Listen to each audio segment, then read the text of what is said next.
The speed here is breathtaking. The moves we're about to see are simply mind-blowing. One of the premier venues in all of motorsports. It's got great downforce. It's got great grip. Everything these drivers want to go out there and put on a tremendous NASCAR Craftsman Truck Series race. Are you ready for the greatest show on four wheels? For the Truck Series at Talladega. Everybody says this could be the most exciting truck race of the entire year. It took him exactly one corner to get 3 wide. The huge backup trucks come thundering down the back straightaway at Talladega. Racing so intense, it makes the hair stand up on the back of your neck. It kind of makes you want to cover your eyes for the final 5 or 6 laps of this thing.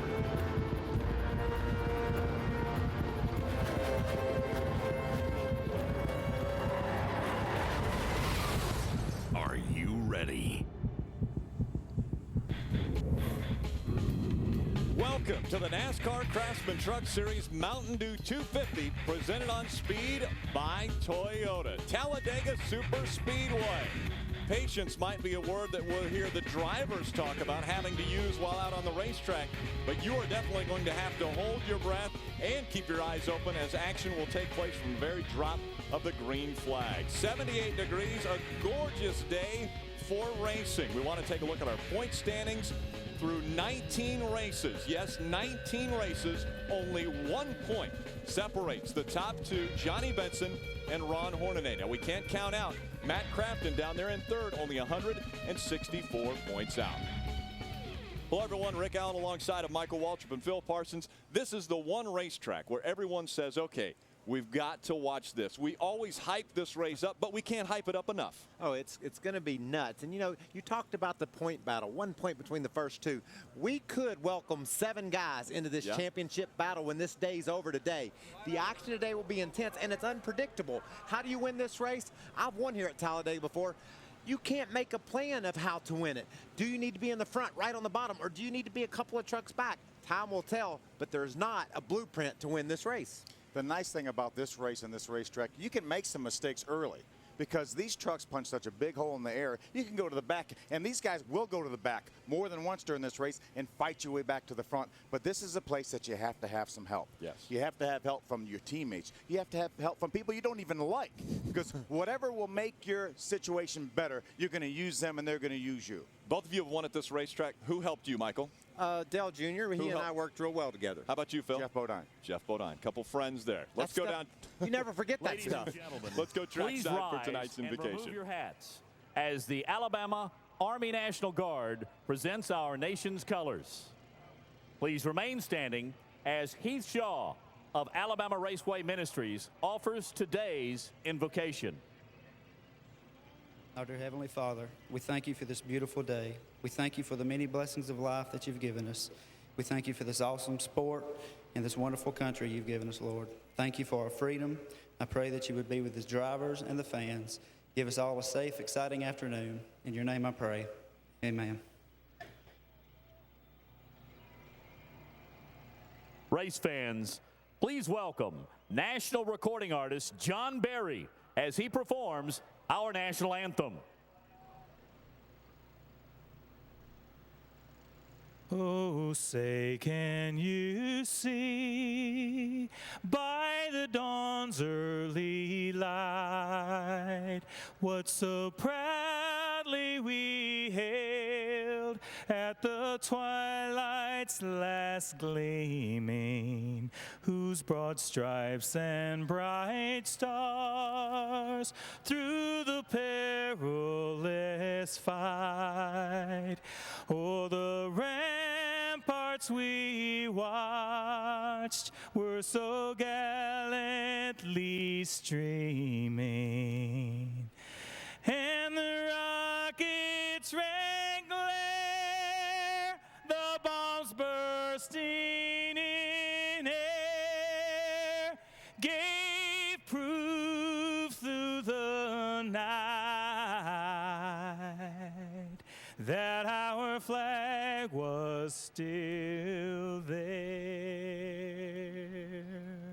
Oh, say does that star-spangled banner yet wave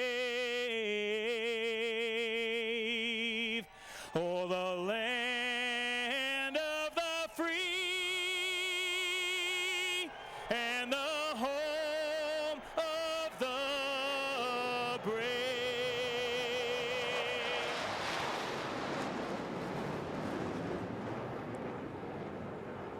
Spectacular crowd on hand to watch what is going to be a nail-biting experience. Come right back. The NASCAR Craftsman Truck Series is presented on speed by Toyota, moving forward. Brought to you in part by Optima Batteries, the ultimate power source. And by Craftsman. Craftsman tools are the official tools of NASCAR. Craftsman at Sears. Welcome back. 20th race of the 2008 season for the NASCAR Craftsman Truck Series, and we go to the biggest track that NASCAR races on. 2.66 miles is this monster Talladega Superspeedway. As you can see right there, the banking in the corners, 33 degrees, the drivable 18 degrees. Michael, this racetrack was paved a couple years ago, and that really changed this racetrack. The old surface was really, really rough. Now these guys are running such soft springs in the front of these things. To have the front of these trucks pitched over, Terry Cook said he cannot see beyond the spoiler in the truck in front of him. Well, and what I like, though, about the surface is, Phil, these guys can go all in. The race car drivers can get in that truck and know that it's going to stick in the corners. Now, all of a sudden, it just becomes a game of positioning and trying to figure out how to put your truck and yourself in the best position to take advantage of all that wind blowing around out there. And that's what today will be all about. Our Optima Batteries race analysis, 33 trucks will start just over 250 miles, 94 laps. That seems like a short race. It really is a relatively short race at a racetrack like this. As you can see, the pit window, somewhere around 35 to 40 laps. But these trucks make a lot of horsepower. They have a lot of gear. They turn a lot of RPMs. We see a lot of the Sprint Cup cars go a lot farther than that. But they don't, because these guys turn probably 85, 86, 8700 RPMs. You know, you say it's a fast race, but there's going to be a whole lot of stuff packed in between that green and that checkered. It's going to be a lot of fun to watch. What a great crowd here we have on hand for this race. Our aerial coverage is brought to you by Goodyear. Get there on Silent Armor technology with the strength of Kevlar for toughness and a comfortable ride. Spectacular views that are going to be given to us from the Goodyear plant, but what we're going to see probably better than anyone will be the 3 and 4 wide racing, even in the corners. Well, last year, it took them till turn 2 to get 3 wide. So, you know, they may get there by turn 1 actually this year. And I will tell you, they will stream out. They will figure it out, and they'll run right around the bottom in a single file line for a while. And that's smart. Let's log some laps, and let's get on down toward the end where we can get with it. How important is it for spotters to give the right information to their drivers? They will be key today in the race. Let's get the engine started. Let's go down for the command. Race fans, it's time for the most famous words in motorsports. Please welcome the Senior Director of Merchandising for Winn-Dixie, Larry Biggerstaff, as he gives the command. Gentlemen, start your engines.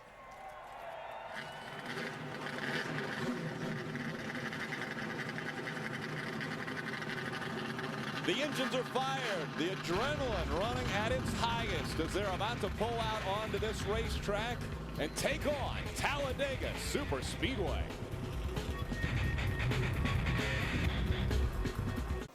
Welcome back. A gorgeous day here in Talladega, Alabama for the Mountain Dew 250 presented on speed by Toyota. The truck's about to roll out onto the racetrack. Our starting grid will roll across the bottom of the screen. That 99 of Eric Darnell grabbing his 3rd career pole. He will lead the field to the green flag today. We will shine a spotlight on 5 different drivers today. We're going to start off with the 81 driven by Landon Castle, right? Looking forward to the race today. This will be his 7th start, and Landon ran in the ARCA REMAX Series yesterday, and he had a lot of practice, and he said what he learned was that he needs to be a pusher, not a leader. He knows he's got a lot to learn about this type of racing, and he hopes to be a benefit to somebody out there today and gain some respect. Now, this 81 truck will also be driven the rest of the year by Donnie Leah. Today, the last race for Landon Castle. That way. And you talk, Ray, about guys that raced in the ARCA REMAX Series yesterday. Brian Silas, another one of those. He starts 31st this afternoon. He's full-time in the ARCA REMAX Series. 12th in the standings, 6 top 10s. And he wants to say a special thanks to D.R. Horton, helping this team this afternoon, and they hope a few more one-race deals like this will come up so they can continue to gain experience in the NASCAR Craftsman Truck Series. Chris Devoto. Well, we we talked about how there's only been 2 truck races at this track, but John Wood has other Talladega experience, 3 nationwide races, and he raced the Cup race here in the spring. He started 12th and finished 36th. But you see him drifting to the back. John Wood will have to start from the back. They had trouble with the starter, trouble starting up the truck this morning. They made a change. He will start from the back of the pack. Phil. Krista, I want to take a look at Justin Hobgood. He drives a number 53 truck. It's sponsored by the Georgia Beef Board. Justin's a longtime Dash Series competitor. He actually won the Dash race at Daytona in 2001 and was second in points in 2003. This is his 6th career start in the Truck Series. His last start was Daytona early this year, and he finished 20th. He had to change an engine right before qualifying yesterday, so he will go to the back of the pack. Justin Hobgood, number 53. Mikey. That was a nice story, Phil. Thank you. A lot of details there. Look at my guy, Rick Crawford. Remember at Daytona, 3-wide finish, he won by about a foot. Last year here at Talladega, he lost by about a foot. What I'm telling you is this guy knows how to race on the big tracks. Watch for this number 14 truck starting in the 11th spot to be a part of the story today. And a big story will be if Rick Crawford could move up front, a Mobile, Alabama native. We'll ride along with a few different drivers, one of those being John West Townley. He will start second today and carry one of our cameras. We're also going to ride along with the Toyota onboard of Mike Wallace, a Germain Toyota. Mike is a drafting specialist, always runs well here in Daytona. He won the nationwide race at Daytona a few years ago, and Mike Wallace is in that 9 truck starting in the 10th spot. We decided to put a camera in Todd Bodine's truck because he brought the checker home last year, winning here at Talladega. So look for some great shots out of this Lumber Liquidators onboard camera riding with Todd Bodine. One of the most talented drivers in 2008 in all of NASCAR has to be Kyle Busch. We'll ride along with him. He's got 18 wins in NASCAR this season alone. Can he make it 19 today? We'll ride along with him. He starts 13th today. The green flag will fly when we come back to Talladega Superspeedway.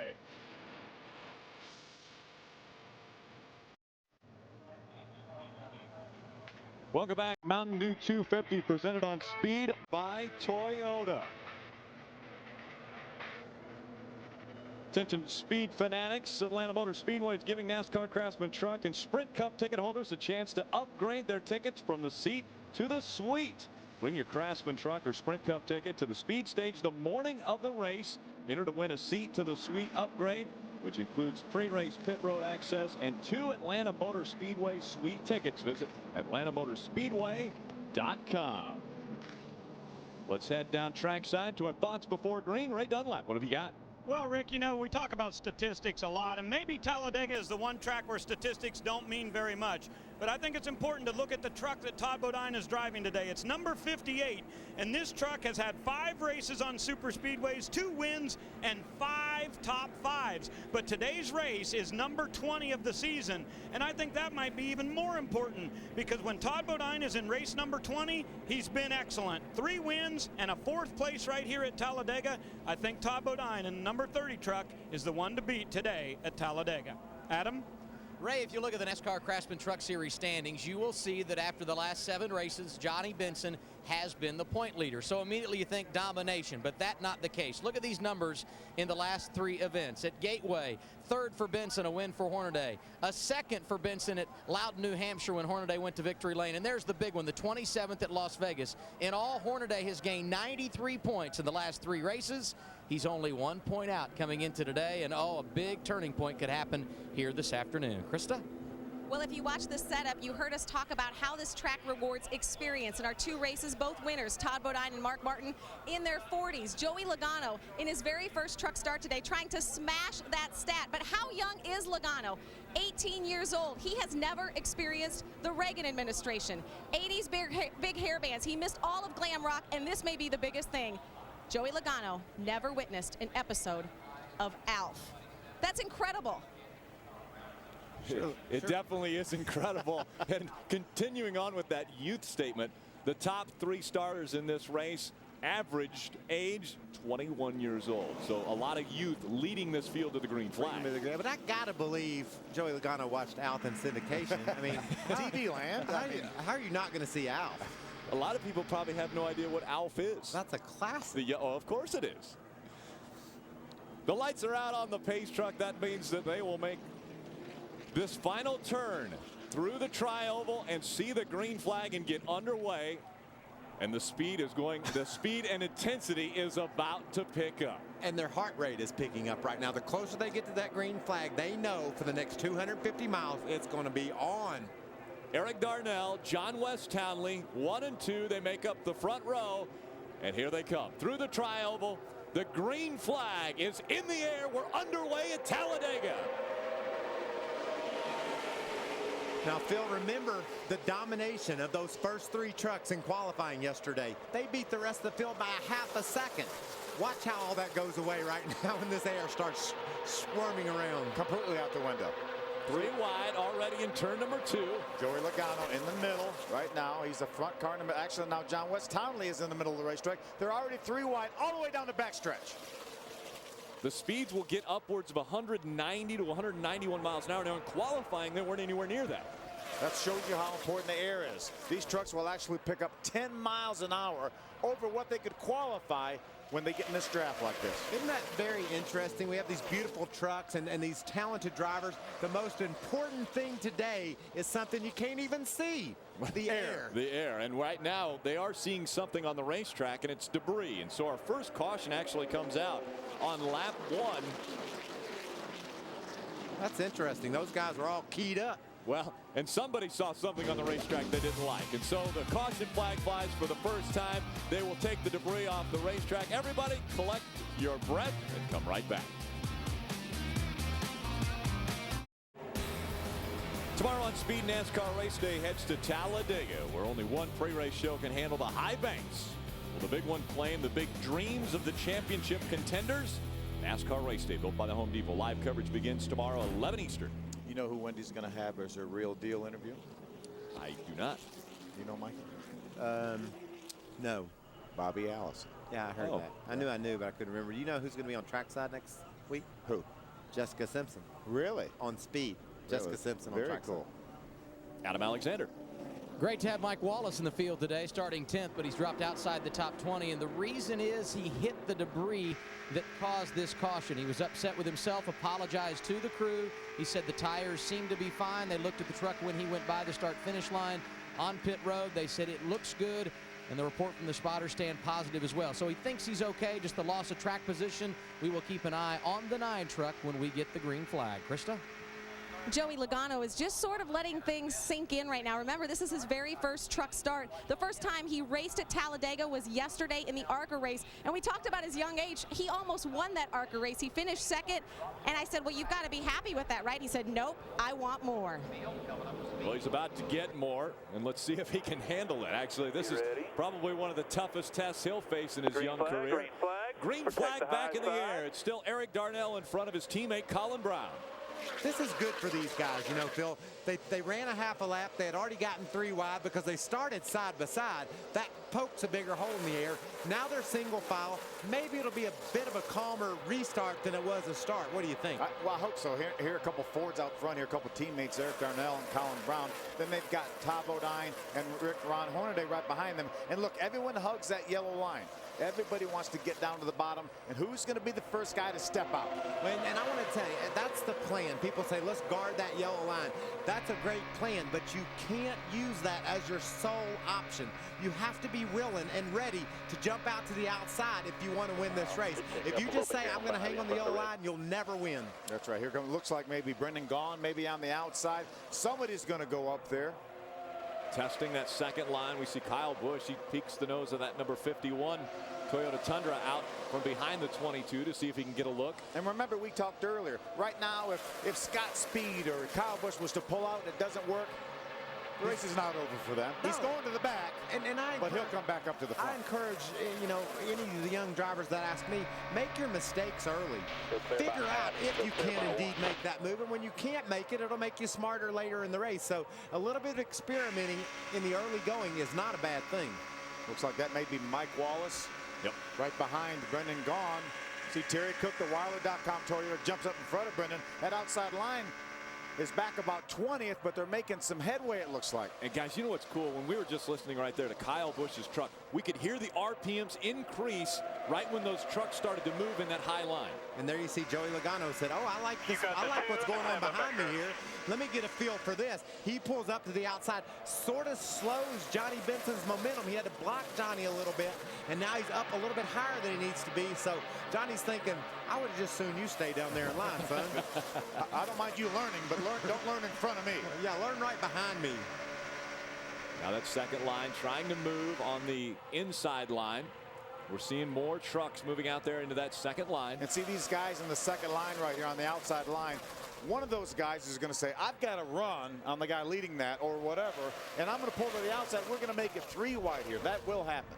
You see, and right now, Johnny's probably kind of hoping, yeah, he's pulling out to get around Logano. He didn't like the way he was going about things. He was probably hoping that Joey would have tucked over closer to those inside line trucks, side drafting, kind of causing them to lose their momentum while propelling that outside line along. Just like Johnny's doing right now. He's got Terry Cook right behind him.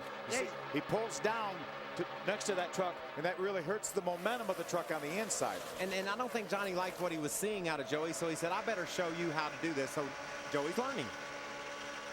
We hadn't seen Alf yet. Learn by fire in a situation here in the NASCAR Craftsman Truck Series. But you see this big move, it looks like, with Kyle Busch. Listen to him playing with the gas, though. That's what's interesting. You know, you've got this big line on the outside rolling along, making headway, but they can't stay wide open in the gas because of all the jumbling that's going on. Adam Alexander. And the best way to get an education is follow someone around who knows how to get it done. Kyle Busch won the race here in the spring in the Sprint Cup Series, and the man right behind him, John West Townley. You're right on board with Townley right here. A moment ago, Busch looked to go to the high groove. They said, do not follow him there. So they're trying to keep John West Townley in the low lane. But guys, Chad Norris, not Chad Knaus, his crew chief, is doing a nice job of coaching this youngster on the radio. He started on the front row here at Talladega this afternoon. See it. There you go. See a couple of slow trucks coming off the racetrack on the inside. And that's, you know, like I said earlier, coaching your young guy to stay on the bottom, that's okay, that's safe, but you'll never win like that, and you won't learn as much as if you'll take a chance and go up and get in that outside line. See what happens. And maybe the 09 of John West Townley, maybe their goal is just to finish in the top 10. He's 18 years old. They're not thinking win right now. Get some experience, try to be there at the end. Mike Skinner made the move up into that second line, and it looked as though the second line was moving, and now they've stalled out just a bit, and the bottom line continues to pull away. Saw Dennis Setzer dip down below the yellow line for just a moment. Yeah, that outside line is sort of falling apart a little bit, Rick. Good call. They've lost all their momentum and can't seem to keep the pace. Now, Eric Darnell's out in front of this pack. Is he watching his mirror the whole time, or is he just saying, okay, I've got to stay right on the bottom of the track? No, that's what you have to, in order to win a restrictor plate race, you have to be equally as comfortable in driving your truck while looking backwards. You have to understand what's going on around you at all times. So he is totally driving that truck. Hopefully it's handling well enough to where he can just drive it and not worry about the handling of it and keep his eyes peeled in that mirror. He needs to understand what's happening with Skinner leading that outside row. He needs to make sure he understands how far that second place truck of Colin Brown is off his bumper. He's got to know what's going to happen next. He's got to anticipate those things, and you can only do that by looking from behind. Watch this now. On the right-hand side, there's a little bit of bump drafting. In the drivers' meeting, they said, please don't do any bump drafting. Well, there's a little bit of bump drafting right there. And then we had a close call a minute ago. Remember I said Dennis Setzer dipped down below the yellow line. Oh. See, that was because there was some contact with a 7 of T.J. Bell. Now, TJ's voice just went up about 4 octaves right there. No, it can't go up. It was already up there, but it might have gone up just a little bit higher. Now, that bump drafting was between teammates. That was Mike Skinner and Johnny Benson. That was perfect bump drafting. That was Johnny just giving Mike a little nudge, just helping him along. These bumpers don't match up, Phil. That's why NASCAR says don't bump draft. The front bumper on a truck is lower than the tailgate. So if you start hitting each other, it's going to spin you out. That's what they've done with the new car you'll see racing here in Talladega tomorrow. They've tried to match the front and rear bumpers together. These cars tomorrow, you'll see pushing each other all the way around the track. It's not that these guys don't know how to do that. It just won't work with these trucks. X-Ray, what have you got? Johnny Benson said, can I get in front of Mike Skinner? They said, we'll try to work it out on the radio. He said, I believe that the 23 truck will be faster if we're leading. He was going to swap spots with Skinner, but check it out. The whole line goes by. Skinner hung on the high side. He's lost at least 5 spots. Skinner was trying to help out his teammate. Looks like he's going to lose at least 10 positions. Yeah, that was a situation. There was no way that Mike was going to be able to get in line behind Johnny. That was probably an ill-formed strategy right there. Well, I don't even think that was strategy. Mike's smart enough to know that ain't going to work. He rolled out of the gas and said, well, I can't make any progress here. I might just fall to the back and watch you guys try for a while. See if Johnny Benson can make the move, make that second line go a little bit quicker up on the high side of Talladega. We'll be back for more Green Flag Racing right after this.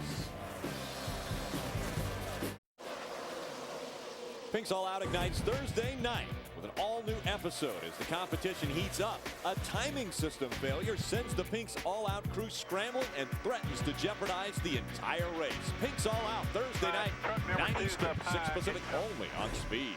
See the 2 truck of Jack Sprague slowing down on the high side of the racetrack. He may have just got shuffled out. Looks like he's off the pace right now. Well, we saw Mike Skinner do the same thing and fall all the way to the back. Next time I looked up, he was leading a charge 3 wide on the outside, but something's wrong with his 2 truck. Yeah, that was John Wood that just went by him right now, and John is the last truck remaining on the lead lap on the racetrack, and he is less than 3 seconds behind, Adam. What's wrong with Jack Sprague? He just came on the radio and said it's something in the motor. Ernie Cope, the crew chief, came back and said, bring it down pit road as you blow it up. And Jack Sprague said he's not for sure. But as you can see, as the draft goes through the tri-oval at a slow rate of speed, Jack Sprague going to come down. A tough break for this team who knows all too well what a situation like this is like. All of a sudden, the team, the 33 team, his teammate is thinking, that's the motor. I wonder if our motor. Yeah, what just happened there? Exactly. Let's have as much information as we can get as to what may have just happened with the 2, our teammate. We can't do anything about it, but it'll make us feel better if we understand exactly what went wrong. Maybe an isolated incident or something like that. You see, there's Mike Wallace continuing to work the high side. Jason White, gunbroker.com, Dodge in the middle of the racetrack. I just was so impressed with Kevin Harvick and his decision after a championship season last year, racing for that championship all the way. Then he switched engine builders, and now he's back in the battle for a championship again. A great job by Pro Motor building those engines, but even more appreciative of the decision Kevin made to make the move. Yeah, absolutely. They've really been pretty flawless this year, and we'll have to wait and see what went on with Jack Sprague's engine down there, but they have been terrific engines. You know, they've won 5 races with Ron Hornaday this season in the Truck Series, more wins than anyone else. Look at that pack, and you know, it's very intense, but just think, Phil, one problem with the truck up in the front of this field, that you don't have time to react. Somebody has a flat tire, somebody's engine messes up a little bit, all of a sudden you run in the back of him. You remember last year somebody trying to get to pit road, Jack Sprague, I think, and he turned around right in the middle of the field. You can't predict how this thing will turn out right now.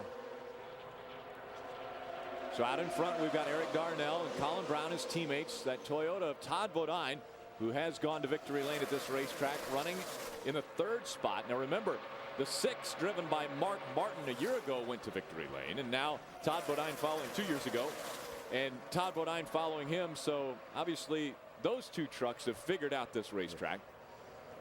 Adam Alexander, what's going on with Todd Bodine? He is crying help on the radio. He said simply he can do nothing with the guys in front of him, talking about the Fords of Eric Darnell and Colin Brown.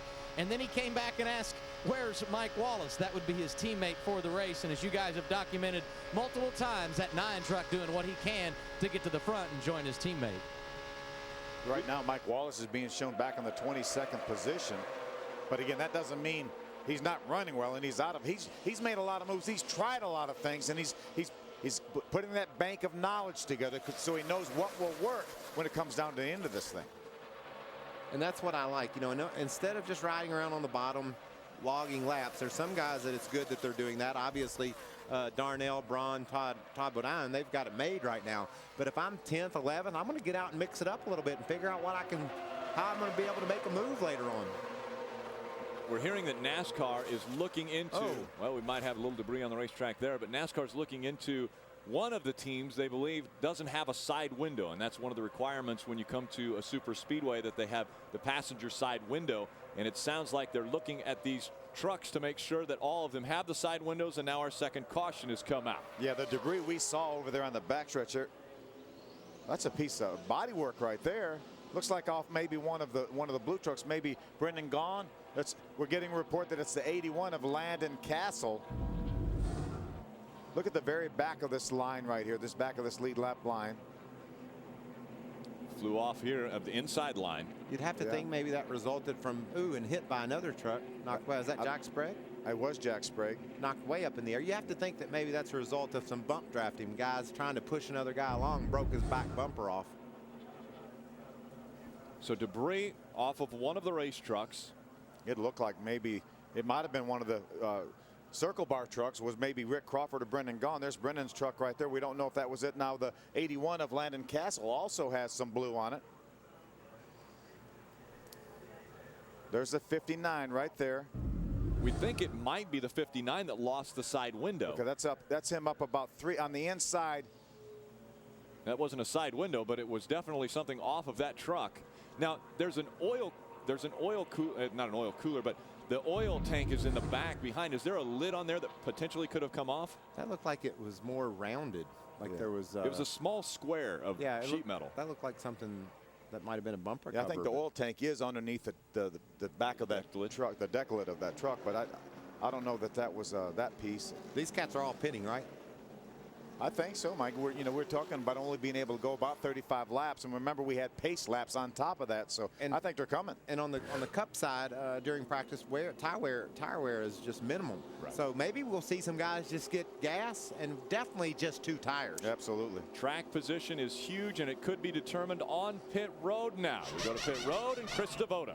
Well, Kyle Busch said his truck is just a little bit too tight. He said he needs to turn better, especially through the tri-oval. His truck will not stay down. It's too sensitive in the corner. How will they fix it? 2 rounds out of the left rear. Adam.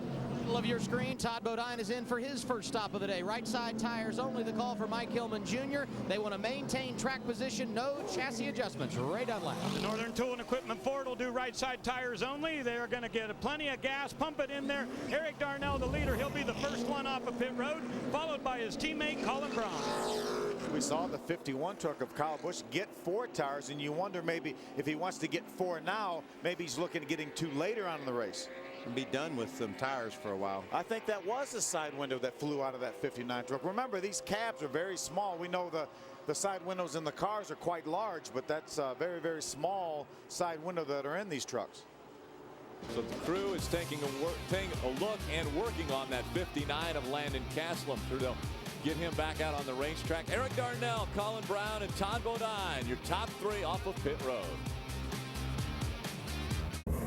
Ray Dunlap, what happened to the 33 coming off of pit road? Apparently he went too fast exiting, and Ron Hornaday was saying that wasn't possible, but NASCAR said it was. So they decided to come back down pit road. Rick Wren called him down, and they went with left side tires. So now the 33 will have 4 fresh tires on it after that round of pit stops that started at lap 20. Krista?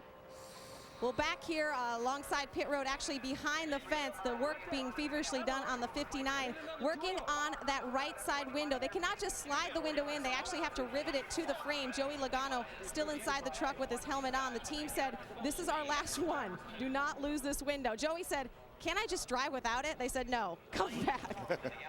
Well, the window isn't the problem. You could just slide another window in, but part of his cab is blowed off, Phil. Yeah, and that's really the part that holds the back of the window as well. So that's the whole reason that they're having to do all the modifications here. They have to get some paneling and put it to hold that in as we get ready to go back green. Remember that free air that I was telling you about that made all this speed? That's how violent it is. Remember a year ago or a couple years ago we saw Skinner's whole hood blow off. Yeah. Now the cab is blown off the 59 truck. So that goes to show you what all going on out there that we can't even see. 1, 2, and 3 when they came off of the racetrack and onto pit road. Stay 1, 2, and 3. Eric Darnell, Colin Braun, and Todd Bodine are still the top 3 running around Talladega.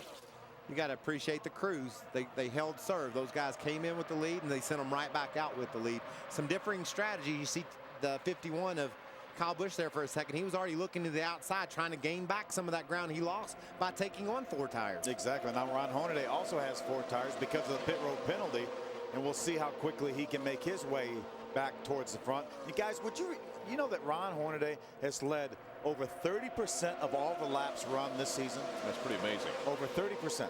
and he's 1 point back in the points. Who's the next closest guy in laps led to Ron Hornaday, would you think? Johnny Benson? Kyle Busch.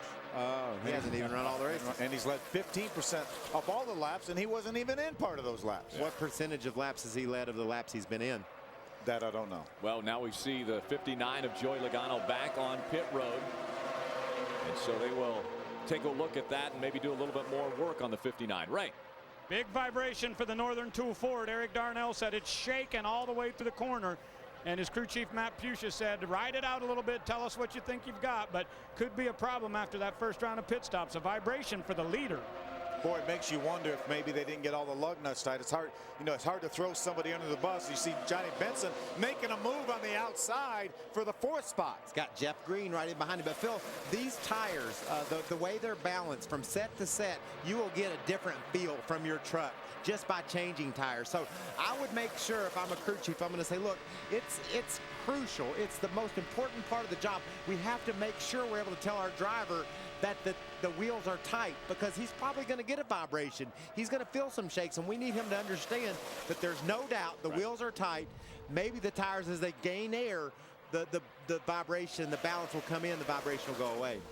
We've seen that third line actually move a little bit quicker than the second line. We just saw Kyle Busch make a move in the third line and actually got in front of the second line, but then that second line seems to stall again. Well, the bottom line's the fast way, the second line's next fastest, and the third would be the slowest. It's just a shorter distance around this racetrack. There's so much grip, Rick, that the shortest way you can go ultimately will be the fastest way, but circumstances will allow that outside groove to make ground on the inside. Say a guy bumps one of the inside trucks and gets them a little bit loose, and they're losing their momentum a little bit. In the meantime, the outside line has a perfect bump draft, and they're able to make ground. So that's why I think it's important to understand you can't just dedicate yourself to one line or other. You've got to be ready to use them all.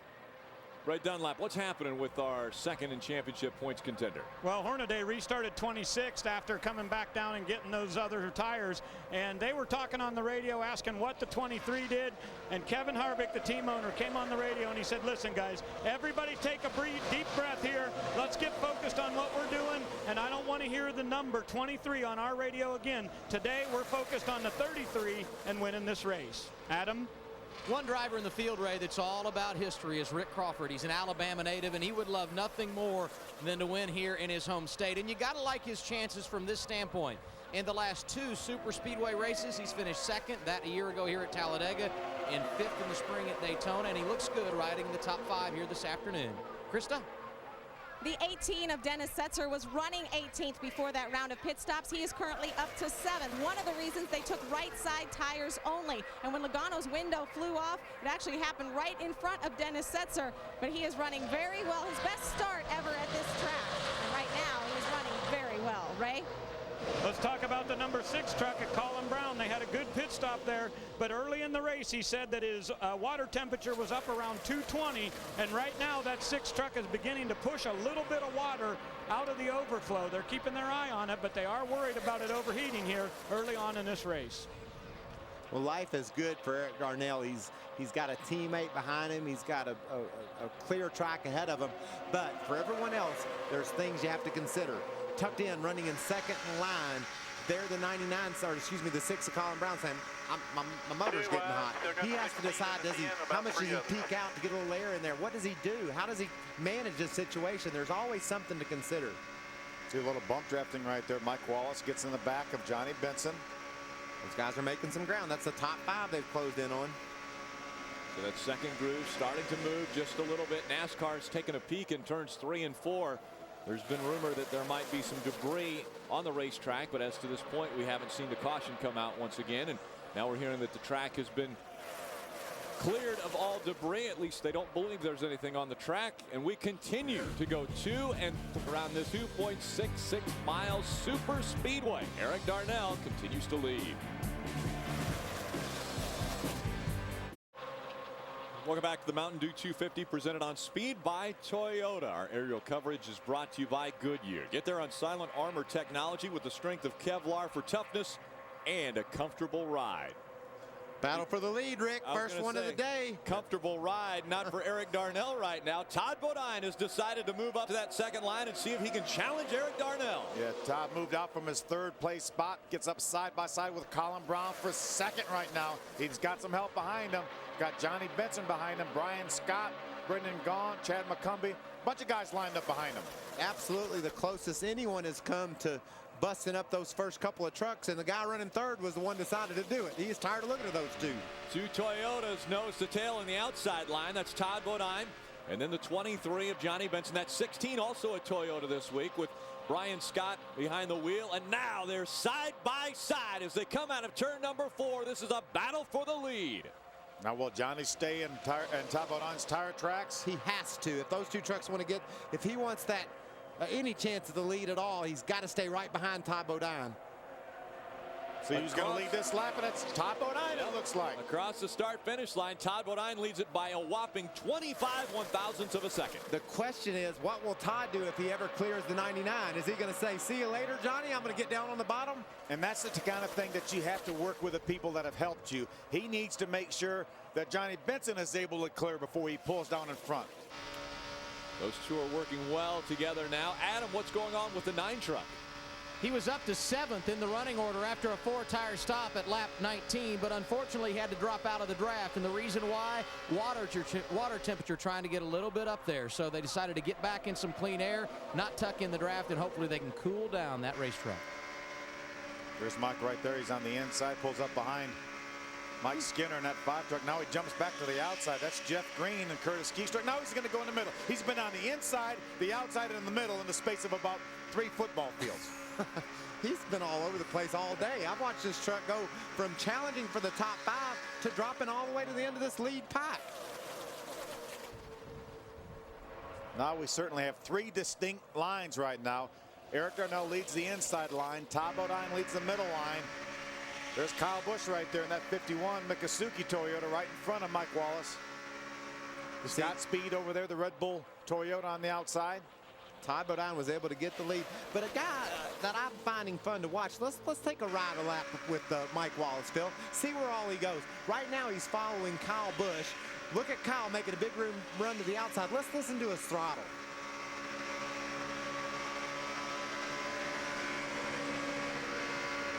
Wide, you got the 59 in the middle with you, 88's on top of you with 1 truck.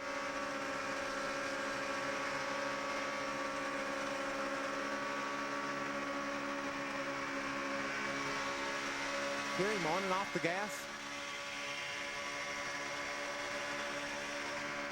He's adjusting his throttle to keep that gap the same between that 08 truck. He'll get a little bit behind, and he'll squeeze a little bit more throttle to it. He gets too close, he has to squeeze out of the throttle.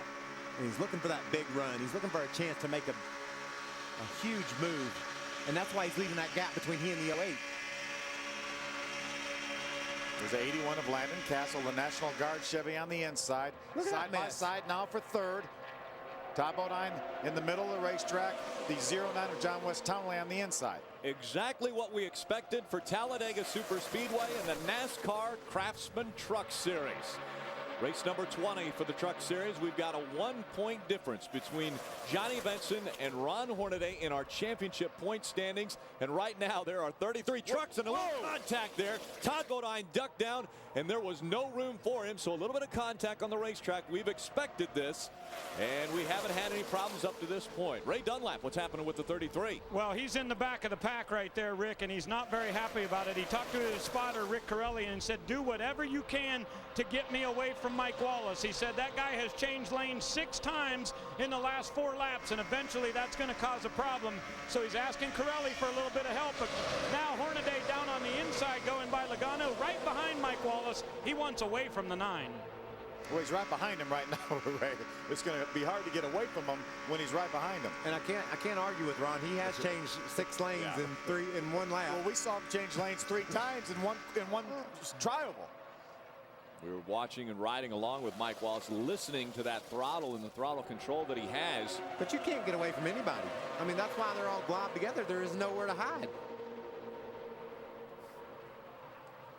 There's Mike Skinner, the 5 left of your screen. There's Terry Cook, the 60, right behind Mike Skinner. They're on the bottom of the racetrack. Johnny Benson still leads that outside line. He has Brennan gone with him, but right now Johnny's running in about the 9th spot. Eric Darnell has been dominant, and only 2 times did Darnell not lead the laps. There was almost a big crash on the back straightaway, and it involved Johnny Benson. It looked like some bump drafting, maybe. I think Todd was trying to get out of line, and Johnny was going to bump draft them all at the same time. Let's see if we can pick it up. Look right at your screen. There's Todd Bodine right there. That's his onboard. Lumber Liquidators onboard.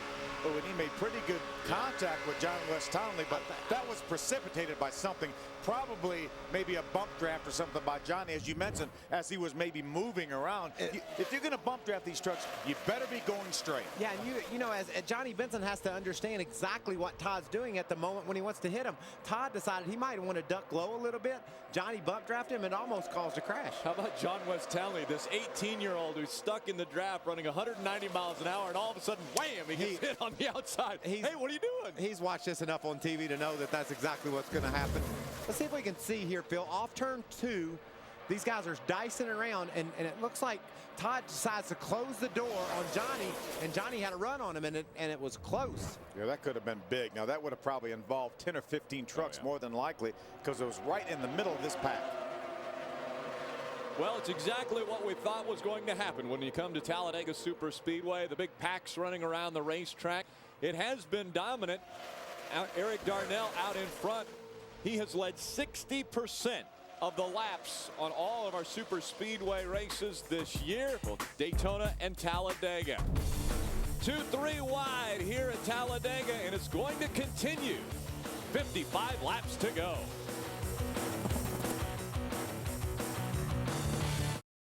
Coverage of the NASCAR Craftsman Truck Series on Speed is brought to you by True Value, with the tools, products, and advice to start your project right. True Value. Start right. Start here. By Zaxby's. Indescribably good. Visit Zaxby's.com to find a location near you. And by the new Touch of Gray that lets you keep some gray hair. Touch of Gray for the generation that swore it would never get old. I think that's the generation I'm in. I'm never going to get old. You know who did get old? Keith Alessandro. He did get old. He got actually a year older today. What had been the people's producer is now America's producer as he's turned 40 years old. Self-proclaimed. And I think he uses that touch of gray. No, he doesn't. No? It would be a waste of money for him.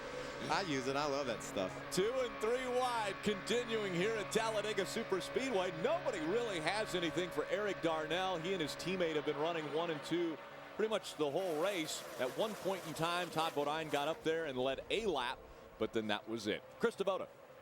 We talked about how this was Joey Logano's first race at Talladega. Also the first truck race at Talladega for Landon Castle. Now he does have 6 truck starts already this year, but his first time at this track, he said the most important thing for me is to keep the truck in one piece, maybe go for a few extra positions at the end. He may be a new kid on the block, but right now Landon Castle is certainly hanging tough. Ray? John Andretti running in the top 15 in that number 15 truck. They did right side tires only on lap number 20. Now we've been listening to the guys up front, and they're saying they'll be to pit road in 4 or 5 laps. Looking around lap number 50, I believe it is, they'll be coming to pit road. He's got that truck up to the 6th spot, Ray. And we just saw him get down almost onto the apron with the left front of that truck, and the sparks were flying out. Yeah, and also Landon Castle. There isn't anyone going to get under Landon. He's able to keep that thing really low on the racetrack. And again, there is an out of bounds here at Talladega. You cannot improve your position by going below the yellow line. So they have to stay above the yellow line at all times, especially when they're racing, but they cannot improve their position by going below the yellow line. Ron Hornaday right now being shown in the 22nd position. You see him right behind the 5 of Mike Skinner. High position of 4th in this race, and way back here when he had the pit road penalty for speeding. Boy, but still in the fight here in this lead pack. Mike Wallace right now is trying to make some ground up on the outside of the racetrack. He has moved up into the top 10, right now being shown in the 6th spot. Side by side with John Andretti right now for that 6th position. You know, we just passed halfway, Phil, and as tight and as intense as this action is right now, this isn't anything as to what it's going to be like with 10 to go. These guys are using a little bit of patience. They're giving each other a little bit of room. All that's going to go out the window. They're going to start trying to bump each other, use the sides of their truck to slow down the inside line, and the intensity is going to pick up. You see Johnny Benson there jumping to the outside of Mike Wallace, trying to gain a spot right there now. We see 2 and 3 wide continuing. Now, I've got to pose the question, as you see the halfway point being displayed to the drivers. We're closing in on probably the next 8 laps, maybe. Everyone is going to have to come onto pit road for fuel. We've never had a green flag pit stop at Talladega up to this point. Is that going to be a big factor here at the Speedway? It's going to be a huge challenge, Rick, because you know where you need to be in order to come to pit road, right where these guys are racing. Right. The spotters are going to be key. There's going to have to be a lot of communication. The drivers are going to have to get those hands out the window and start waving. And when you haven't done this before, it'll be a challenge. Oh, yeah. And it's very difficult. I'm sorry, Rick, very difficult for the guys behind you to see. So that's why the spotters are even more important here, to let the guys know behind you, let their spotters know, so they can relay that to the driver that, hey, I'm coming down pit road next time. Don't run in the back of me. We've seen that happen before. We saw it at Daytona. Eric Darnell probably had the best truck at Daytona, was trying to make his way to pit road, got hit from behind. That's what happened to Jack Sprague last year when he turned around in front of the field. He was trying to get to pit road. It'll be a challenge. Ray Dunlap, what's the word on fuel? Well, they're at lap 48 right now. When they go by the start-finish line next time, all the 3 Roush trucks will get in position to come down pit road on lap 50. The good news is they're able to communicate with each other. They've talked to all 3 crew chiefs. They've talked to all 3 drivers and told them get ready. Crew members getting ready to get up on the wall right now. So those 3 trucks will be able to exit the speedway all together coming down pit road in unison. I still don't like it. It's going to be hard. It's going to be really difficult for these guys to make this green flag pit stop without somebody running into somebody. And remember, you talked about the youth up front now. A lot of these guys haven't made all that many green flag pit stops. Now, Eric Darnell has been here in the series for a while. He's made a few, but some of these guys, Colin Brown, may not have ever made a green flag pit stop. You know, if I'm Eric Darnell right now, I'm saying, thank you, Jack Roush. I really appreciate this truck you've given me. I've got it on the mat, and it's faster than everybody else, and I've got the lead. And maybe a little bit of Mike Beam as well.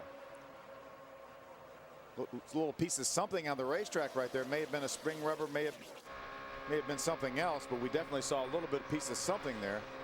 There comes David Starr. Yeah, new sponsor on board that truck. That's great to see. I think Zachary. It's going to be on there the rest of the year, right? Yeah, that's terrific news for that Red Horse Racing team. Good looking truck too. Zachary is a company that focuses on planning, building, and renewing. Here they come. There it is. There it is, right there. Right there. The 09 of John West Townley gets turned around. He's sideways, but he still hasn't hit anything. It all worked out for John West Townley. Todd Bodine got into the back of John West, and you talked about it, Phil. Inexperience and experience. Todd thought John West would get in there a little hotter. John slowed down because the truck in front of him slowed down, and Todd hit him from behind. Adam Alexander. Right side tires only for Todd Bodine. The same strategy that played out when they pitted under caution at lap 19. He pulls away. Rick Crawford on the pit lane as well in front of him. Ray. It'll be a 4-tire stop for Eric Darnell. They believe if they get the tires on this time, he'll be good to go the rest of the race. And they see the 6 truck doing the same thing. They're putting on 4 tires. Todd Bodine will be out just a little bit ahead of the 99, but remember, he's got 4 tires and good to go. Krista? The 88, Matt Crafton, also planning to come in. The 88 said that his car is just a little bit, his truck just a little bit dicey. The 88 will come in for 4 tires. A 59 in front of the pack, but remember Joey Logano a couple laps down because of the window problem that they had, and then the B post that came apart on that truck. And you see the 88 now on pit road. Okay, that 10 truck right there behind Joey Logano is Brendan Gaughan, and he has inherited the lead of this race. As you can see, the guys on the inside of the racetrack that have just left pit road. And this still isn't over, Phil. There still has to be some precision driving going on to get this glob of trucks here to pit road without causing an accident. And Ron Hornaday, Johnny Benson, our point leaders are in this glob. Johnny Benson, Ron Hornaday separated by just 8 points right now in the points chase. And one of our veterans, Rick Crawford, made his way down pit road as we see more guys coming. Too fast exiting. The 14 truck will have to make a pass-through penalty. Very good job by that group of, 8 or 10 trucks, all trying to get to that white line, going from running in excess of 190 miles an hour down to 55. That's the amazing thing. They're hitting the brakes maybe for the first time here in this race when they have to come onto pit road after going 190 miles an hour, right? 2 tires and fuel for Johnny Benson. They believe they can get a little bit quicker time than some of these other trucks. The Roush trucks on pit road getting 4. They want to go with 2. Plenty of fuel getting pumped in. We also see the 5 of Mike Skinner on pit road. Those guys are going to go with right side tires. Johnny Benson needing lots of fuel, and guys, I'm not so sure they couldn't have got 4 tires. Took a long time to fill that truck full of fuel. Brendan Gaughan came out just in front of the 23. We're seeing a few more trucks making their way onto pit road now, one of them being the 51. Looks like Kyle Busch has come in. Also, Ron Hornaday in the 33 coming down pit road. Krista. Kyle Busch talking on the radio, wondering who took 2, who took 4. A change from Matt Kraft in the 88 took 2, but Kyle's plan, he and Richie Waters, to take 4 tires. That's the plan for the 51. Camping World Chevrolet is in for Ron Hornaday, but he had to slow down a great deal in order not to hit Brian Silas as he was exiting the pits. They get the right side tires on for Hornaday, packing that thing full of fuel. Only 2 tires here, but again, you've got to wait, and they have a little bit of problem making sure that the fuel can connected. Now we're hearing the 60 and the 11 both are going to have to do pass-through penalties too fast on pit road. And at what point in time do we see the freight train just drive by these teams that are coming off where they don't have drafting help? Well, but I think it'll all come back together, don't you, Phil? I do, absolutely. I don't think it'll. I bet you in 10 laps from now it'll look like the same race we saw before they all came to pit road. We just saw that train. They're passing the 33 of Hornaday, the 13 of Shelby Howard, the 51 of Kyle Busch. Kyle's already in that lead draft. He was past it. Looked like they were running 30 miles an hour faster than him, and he's already back in the draft. This is a little, now that the pit stops are over and everybody got on and off pit road fairly safely, except for JWT, these guys now are getting a break. They're going to breathe a little bit and know they got a few laps before the storm all comes back together, but it will come back together. And how about this? Moving to the outside, there's the 10 of Brendan Gaughan. Kicking out there, the 60 and 11 both going through their pass-through penalties right now. The 14 has already done his. One nice thing about this racetrack, you see the yellow line obviously above that the racetrack, but that lane below that yellow line is banked fairly significantly. You can leave pit road once you get to the end speed line, hammer that thing and run wide open all the way till you get to the second corner where you can blend in with the field. You know, we talked about these guys trying to get on the pit road and it went fairly calm. But almost uneventful. We had a guy, John West Townley, 18 years old, trying to do this for probably the first time. Another guy, Todd Bodine's done it his whole life. And when they, I mean, he's been doing this forever. They couldn't work it out. Let's watch them when they come to pit road. Slowing down. John West gets on the brakes, but Todd didn't.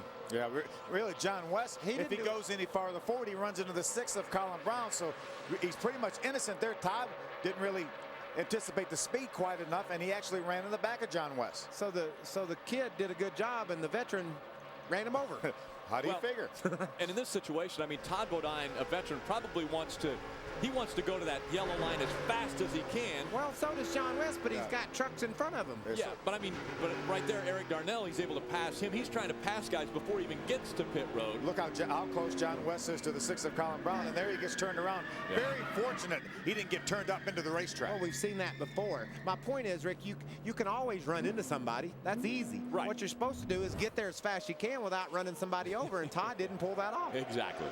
Todd was trying to turn left. He caught the bumper of John West Townley. It turned him around, but John West Townley didn't hit anything. We stayed green, so we have gone through a cycle of green flag pit stops, and after we have cycled through, Dennis Setzer has led, John Andretti has led, and now we see the 15 of John Andretti slowing and on to pit road.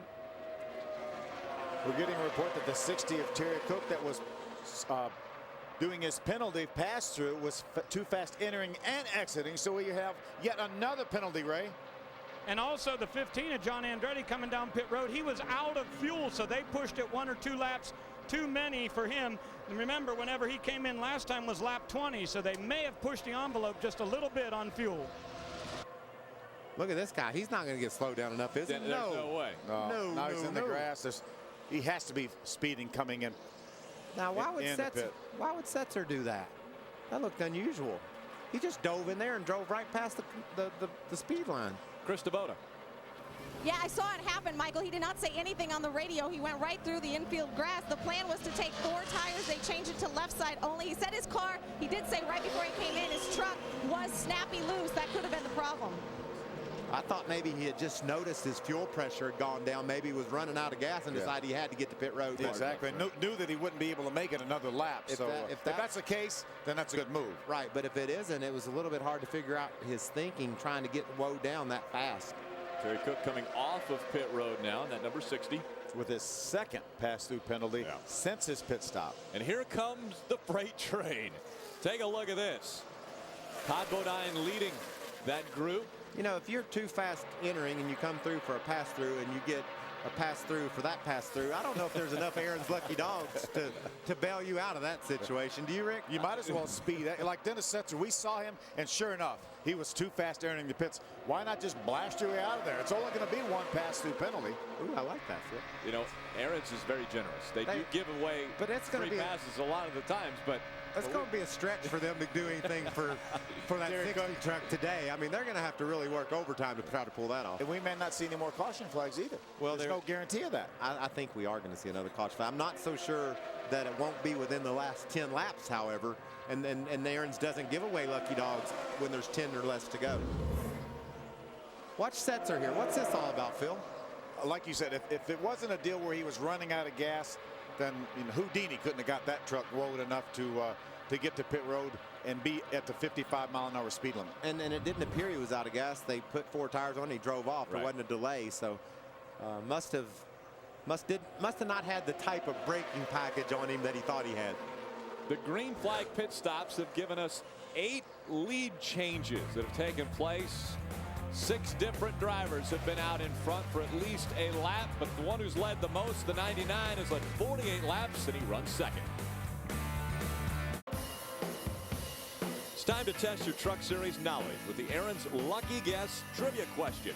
Who is the youngest winner in the NASCAR Craftsman Truck Series history, and how old was he when he won? That is the question. We will fire that answer at you in just a moment. Hey, I got some Aaron's love. Anybody out there, you guys want some free gas? Yes, I do. Yeah. Go to Aaron's and make any qualified purchase or lease between the 31st, and you will receive $600 in free gas from the company of your choice. If it has gas there, you can get it. You're talking about Charlotte. You're talking about the Southeast. Yeah, obviously. The Southeast has struggled a little bit with the fuel. You go to shopaarons.com for more details, but Aaron's is all in. We're giving away free gas, darn it. That was easy. Why didn't they give you a phone number? Because that's what I normally struggle with. Well, I like this shopaarons.com. We're going to stick to the internet, right? Not the phone. We will we'll let you think about that. Youngest driver to ever win in the NASCAR Craftsman Truck Series, and how old was he? That's an interesting question. How long ago they put the 18-year-old rule in? Well, actually, we're riding along with a kid who was involved in the Truck Series prior to that rule. Him being 18. Exactly. Did he win then? Well, you're going to have to think about that. He did not. He was actually in California for a race when they changed that rule and took him out of that truck and was not even able to start that race he'd already practiced for because he was not yet 18 years old. Ray Dunlap, what's happening with that Northern Tool and Equipment Ford?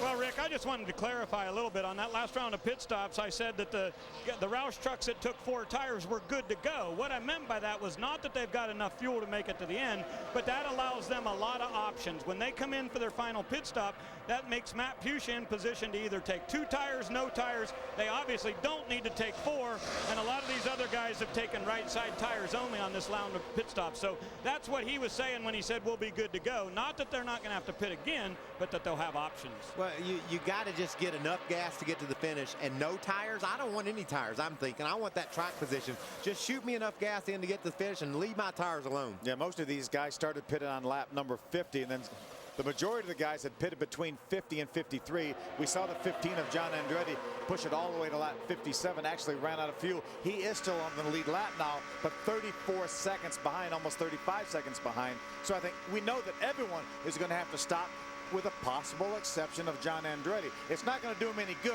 if he's out there running by himself and he gets lapped by this field, but he may be able to make the rest of the way. But I'm like you, Mikey. If I need 2 seconds of fuel, that's all I want. Don't worry about my tires. Hey, guys, let's talk a little bit about this outside line. It's starting to move now. Well, and then you know who's heading it up. One of those Fords that qualified right up front. We talked about how important it was to have a fast truck. The draft would be the equalizer. But if you put them out there and you get behind one of those fast trucks with the draft, he's going to pull you along a little bit faster than the guys on the inside, I believe. Did you see that? He dropped back to the 23rd position, and now he's got the lead back. Here was that question we posed earlier. What do you do when you get past the inside line? Do you hang the guys out that are behind you? And that's exactly what Colin Brown just did. He moved to the inside line, and he's hung out the guys in the second line. Self-preservation. He don't need those people. You know, you want to work with guys that you think you're going to need all day. Oh, Brown's right there. Jack Sprague into the wall hard. Looked like he got run into from behind. Made pretty hard contact with the outside wall. He's already having a bad day. He was 2 laps off the pace. You can see the right front tire not even just barely moving occasionally. A lot of damage to that American Commercial Lines Chevrolet. But, you know, going back to that, the Colin Brown taking the lead, he had Chad McCumbee pushing him. He's had one of the fastest trucks all day long. He can say, see you later, Chad. Thanks for the push, but I don't need you anymore. I've got a fast truck. I can win this race without you. You saw Johnny Benson and Todd Bodine trying to continue to work together, hanging on that outside together, trying to get there. They need each other. Jack Sprague, look at the smoke inside the cab of that truck. That's got to be hard to see right now. See, we saw a little bit of fire there under that truck. Let's take another moments ago. Let's look again at what happened here with Jack Sprague. See Jack right there. There's a 51 of Kyle Busch. Look for a little contact. Kyle moves to the inside. Jack comes down actually on Kyle, and it swings him out towards the outside wall. That was strange looking, wasn't it? Yeah, I wouldn't put anything on Kyle Busch for that. No. And I don't know what happened with Jack. It looked like maybe he went to go low and noticed there was another truck there and turned back on his own. Turned back on his own a little bit. Maybe made contact at exactly that same time, and it just shot him to the outside. Is that what happens, Phil? There's another view. You see him turning. It looks like exactly right. Once he realized that the 51 of Kyle was there, it's almost like he turned that wheel just to the right to pull away from him, and they had made slight contact right then and just sent him hard right. Shot him up the racetrack. Here comes the field once again onto pit road. Krista. Matt Crafton coming in. He was so close to the win in our last race in Las Vegas. He's running up front again. They last pitted on lap 51 by themselves. They took left sides then. They'll take right sides now. And there goes Matt Crafton. Adam. Fuel only for Todd Bodine. They said get 6 seconds worth, a little tape on the nose, and Bodine is away. Ray Dunlap. It'll be the same thing for Colin Brown and for Eric Darnell. Both of the Roush trucks getting 5 seconds worth of fuel. Brown will be the first one off pit road, and he's got the 16 right with him. What a run for Brian Scott. The rest of the field coming off of pit road. Now, we saw Eric Darnell not coming off of pit road in the lead, so we're going to see if those Roush trucks can make their way back up to the front, because Eric Darnell has been dominant really until they made the green flag pit stops. Well, his partner Colin Brown had been equally as dominant, riding along right behind him, and he proved how strong he was. He just drove around the outside and got the lead. Here's why we're under caution. Kyle Busch moves to the inside. Jack Sprague doesn't see him, shoots right up the racetrack and hard into the wall right before the trioval. We'll be back with more from Talladega after this. Who was the youngest winner in NASCAR Craftsman Truck Series history, and how old was he? Michael, you want to try? I'm going to say Kyle Busch, even though he was more than 18 though, right? Yeah, you're right on it. You want to tell me how old he was, Phil? He was 20 years old, a little bit over 20 years old. Just a couple days over. 18 days. And actually, you'll know this one. Whose record did he break for the youngest driver to win a race? It was Kansas. Ricky Hendrick. That's exactly right. And then, isn't there like 4 guys that could break that record today? There are 4 guys. Hey, take a look at this. Mike Skinner on pit road. Looks like they're doing some work to the right front of this truck. Where'd that damage come from? A little bit of damage to the right front for Mike Skinner, and so he's on pit road. They're making some adjustments and corrections to that truck, Krista. Yeah, and as we understand down here on pit road, Landon Castle was involved in that. As Landon Castle exited pit road, made contact with the 5. You're seeing a tire in his pit stop where you can see the tire rub there. They had come back in. They didn't want to take a chance on the damage, so they came back in, put 4 fresh tires on it. Landon Castle, though, the 81 contact with the 5. There you have it, the 81 and the 5 making some contact. Our Aaron's Lucky Dog goes to David Starr with that new sponsor on the hood for him and the rest of the season. We'll be right back for the green flag. Speed and Martinsville Speedway have a great deal for you. For $79, you get a ticket to the Sprint Cup race on October 19th and a general admission ticket to the NASCAR Craftsman Truck Series race the day before for free. Also, you receive an exclusive question and answer dinner with Speed personalities in Martinsville Hospitality Chalet following the Kroger 200 NASCAR Craftsman Truck Series race. All you have to do, call 1-877-RACE-TICKS and ask for the Speed offer. Michael Waltrip will be there, Phil Parsons, Adam Alexander, Ray Dunlap, Chris Devoda. Fire the questions at them. They hopefully will have the correct answers. Our aerial coverage is brought to you by Goodyear. Get there on silent armor technology with the strength of Kevlar for toughness and a comfortable ride. Spectacular action up to this point at Talladega Superspeedway. We're expecting the same for the final 22 laps here at Talladega Superspeedway. Will a young man find victory lane? We're about to find out. October 16th on Speed for the first time. Barrett Jackson, the world's greatest collector car event, is live from Las Vegas. From the most exotic sports cars to one-of-a-kind prototypes, from celebrity rides to timeless classics, all will cross the block to the highest bidder. Barrett Jackson begins October 16th, 7 Eastern, live from Sin City and only on Speed. Take a look at those 5 of Mike Skinner back on pit road. So critical for that aerodynamics of that right front corner of that truck. You see them working with a lot of that barrel bound. But remember, right now, what happened to him coming off pit road? Watch him now. He's going to pull out of his pit. Right top of your screen, very top of your screen.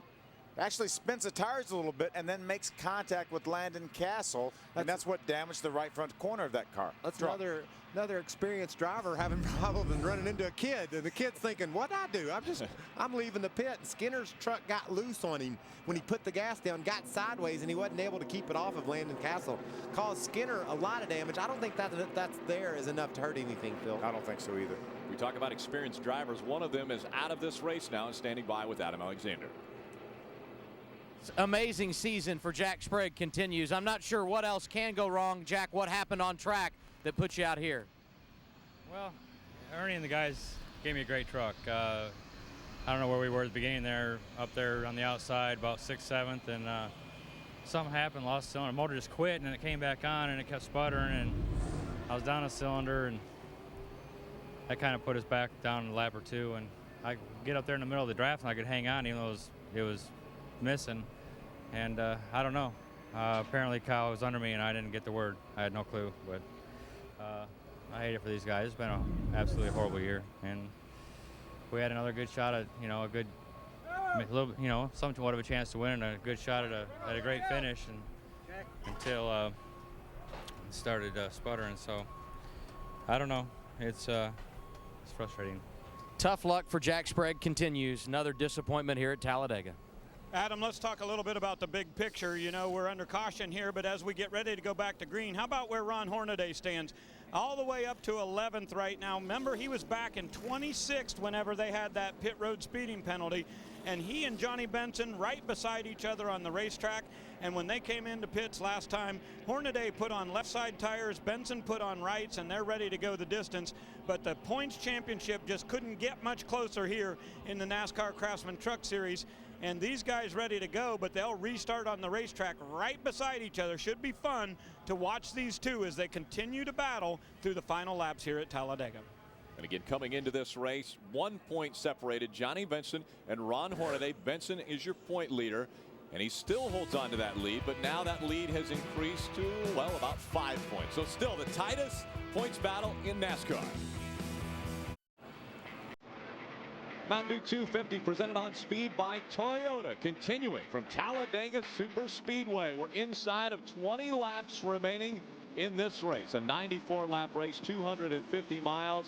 And it's been action-packed here on this 2.66-mile Superspeedway. And what a change it's going to be in 2 weeks when we go to Martinsville. Well, it's only about a fifth as large as this racetrack, but you're going to see beating and banging. We saw Johnny Benson running second in the spring, looked like he was going to finish second. Last corner, got bumped from behind, ended up finishing back in 25th.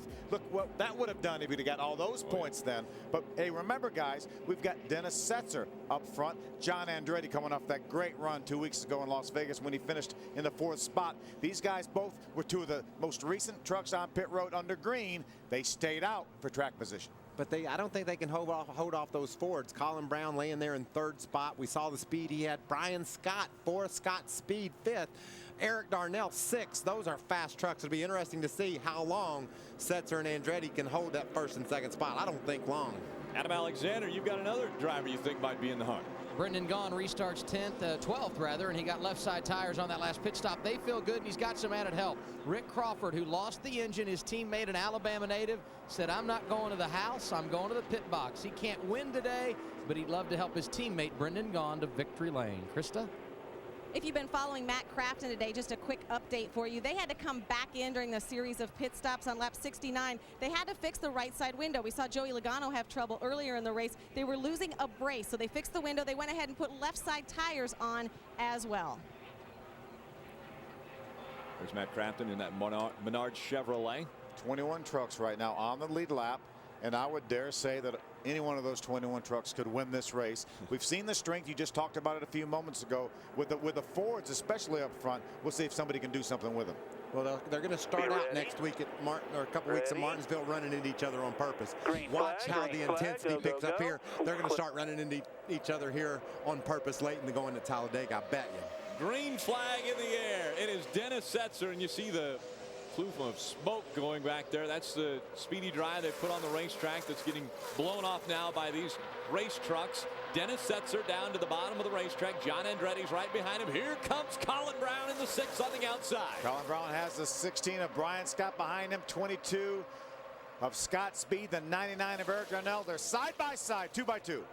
You can see John Andretti's doing all he can do with Dennis Setzer, pushing that truck down the back straightaway. Setzer had his hands full, but it worked. He's able to hold serve against Brown on the outside. How about the 2 young guys on the outside? 2 20-year-olds on the outside of that line on the inside of the 2 veterans, Dennis Setzer and John Andretti. And guess what? Ron Hornaday right now has the 9 of Mike Wallace behind him.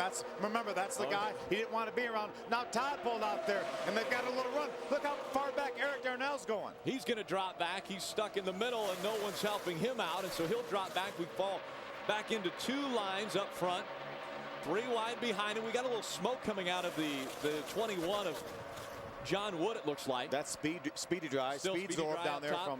There was a lot of Speed Zorb put down from the 2 of Jack Sprague. Look at Setzer trying to hang on to that truck. Andretti's doing all he can do to help him. But that's how crazy it gets late in the going. They're pushing on each other, Phil. Yeah, everyone else fighting back in the middle. There's Hornaday and Mike Wallace out on the outside. 3 and 4 wide as they come out of turn number 4. This is the perfect storm for a fan to sit in the stands and watch, because the trucks on the bottom aren't as fast as the trucks on the outside, so they're not able to just take that inside lane and drive away with it. In fact, Colin Brown now is taking the lead. He did it again. He moved to the inside line. Let's see if he stays down there. He is going to go down there and run on that inside line, and so he's hung that 16 out once again. He said, "Thanks, Brian. I appreciate the help, but I'm going to try to go win this race on the bottom." He's trying to explain to them how good he is, but these guys in the middle lane are going to make a move on him. I'll tell you what, drafting there. They're fighting back now. Here comes that Albertsons Toyota Tundra of Brian Scott moving to the outside, trying to lead this race at Talladega. Huge push from Kyle Busch got Brian Scott all the way up beside Colin Brown. Adam Alexander, have you heard him breathe yet?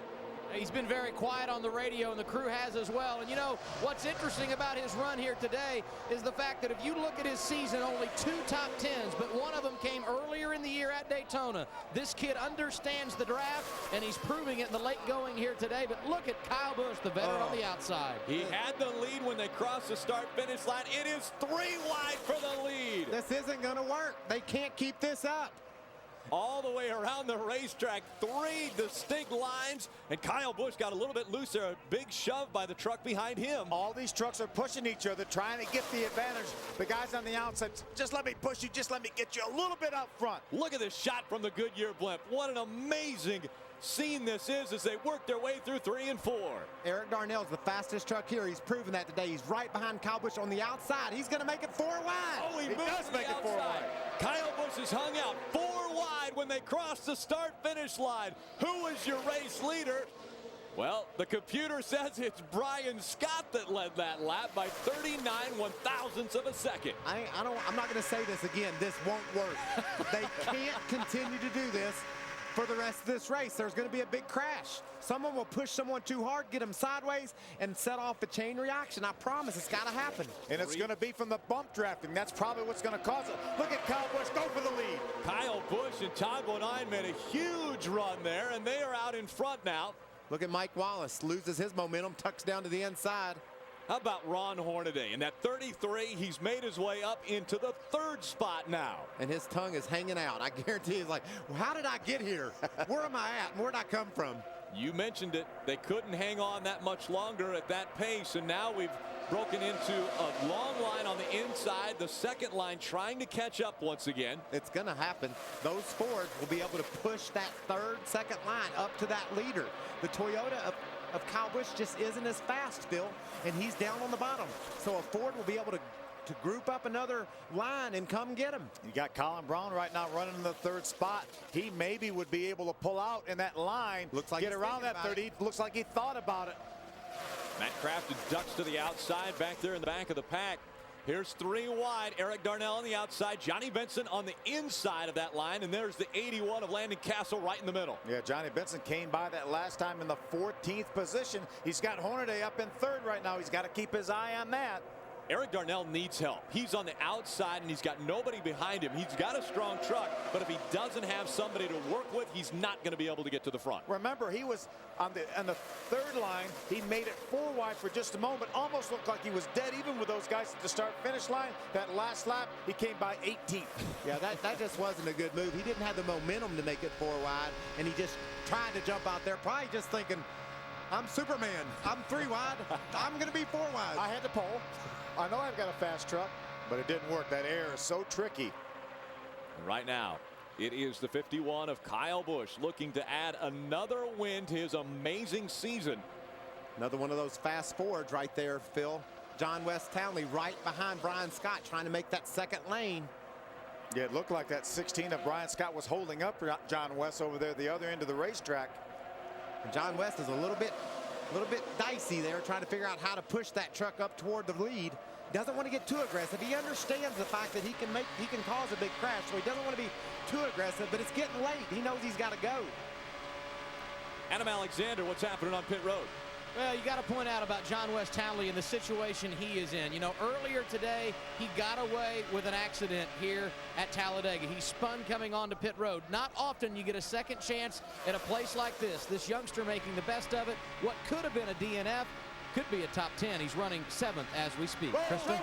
Conway freight truck goes sideways. It's Colin Brown gets turned around. The 15 of John Andretti spins as well. And so the caution comes out now for the 3rd or 4th time today. The 6 blew a left rear tire, I believe. I thought I saw a tire coming off the 6. Yeah, you can see the tire's flat. Yeah, we were watching that onboard camera shot. He just turned sideways. In front of you, got to go to the rear anyway. See Mike Bean tell him just come on down pit road. There's John Andretti. You heard Colin Brown say it. Blew a tire. But man, Phil, how fortunate are we to have one of the lead trucks blow a tire and the thing shoots to the inside and other trucks aren't collected. That's just great. That is amazing. We had 3 trucks that actually spun in that area. Take another look. Watch the inside now. He's side by side with the 16 of Brian Scott. And then all of a sudden, bam, the tire goes down. Around it goes. You see the carcass flying off. And John Andretti was just caught by the back end of that Conway Ford. What a great job of driving those trucks did there to avoid that. They did a fantastic job, and how lucky are we that truck of Colin Brown didn't slide more up into the oncoming traffic. Look at what those guys are looking at. They see nothing. They don't know what's going to happen. They go into smoke and hope it's clear. Here's Mike Wallace right here. He's following John West Townley. You see on the inside, that's the view we were looking at. You see that tire fly off that car or truck. This is John West Townley's onboard camera. Watch the left rear of that Conway truck right there. He's sideways. The tire is just about off the wheel right then before the truck is even completely sideways. Great break for some of those guys that were stuck up on the outside, couldn't make any ground. Now they're going to get their position in line, Ray. It's going to be a crazy finish. Well, they got 4 tires on that Conway Ford, and continue to talk to him, trying to tell him to be patient and not tear the fenders off that. He did a good job of getting it into the pit road here. And also they're telling Eric Darnell this thing is not over either. But I do want to let you know, Jack Roush just came down off the box and started to walk away from the pit. So I'm not sure if he's conceding already, saying they don't have a shot to win this thing. But we'll see. He's got 3 trucks still in this racetrack. Right now he's got John West Townley in 6th, Eric Darnell in 10th, and another teammate. They're not out of this thing. I'm guessing Jack Roush is going to find a television. He's going to want to see this. The best seat in the house is right here on Speed. Stay with us. The final lap's coming up. Welcome back. Mountain Dew 250 presented on Speed by Toyota. Under 10 laps of racing to go. When they get the green flag, it'll be 7 very quick laps around this 2.66 mile super speedway. Krista, who have you caught up with? The crew chief of the driver in the catbird seat, Kyle Busch, crew chief Richie Waters. Well, Richie, you guys were kind of sailing away, but it's Talladega, so anything can happen. Your thoughts here as we get into the closing laps with your driver? Well, we got the best man for the job out there right now with Kyle, with his experience, with Todd behind us. And the Toyota Tundra has been pretty good all day. It's just that you got to position yourself at the end to be there so you can make a run at the end. And hopefully with Todd there, we can do something with that. All right, that's Richie Waters, Kyle Busch's crew chief. Kyle Busch currently in the lead. Adam Alexander? Mike Hillman Jr. calling the shots for the aforementioned Todd Bodine. So how do you like your positioning with less than 10 to go? You know, we've been in this position many a times, and hopefully this Lumber Liquidators Toyota Tundra will go back to victory lane. You know, we've won the last 2 super speedway races from the lead, so we'll see how it's going to work here in second. He is in the hunt going down the stretch once again, Ray. Well, let's hear from Rick Wren. How's your Tums supply coming along today? Well, earlier I told you I hadn't taken any, but I just took about a quarter of a bottle just then. I'll tell you what, now's the shootout. You know, we got, I don't know, 7 or 8 laps to go or whatever. It's just going to be like a Saturday night shootout right here, except it's at 180 mile an hour and 3 or 4 wide. Does anybody say anything to Hornaday, or is it all in his hands now? It's all up to him now. I just like to thank all the guys. I want to thank all our troops overseas for supporting what we do. And, you know, Chevrolet said they've never won a speedway race, so maybe today's the day. We'll have to wait and see. All right, good luck to you, Rick Wren. Calling the shots for Ron Hornaday. We're about ready to go back to green at Talladega. I would like to get some of that Tums from him. This is this kills me. I mean, these guys are going to be. It says in the Bible somewhere, he who is first will be last, and vice versa. That could be the case right here. Kyle Busch is first right now. I don't see him staying there. He could be last. That's true. And that was a great start by Kyle Busch and Todd Bodine, lined up like that. Both got going quick. They didn't have a big gap or anything. They kept everybody together.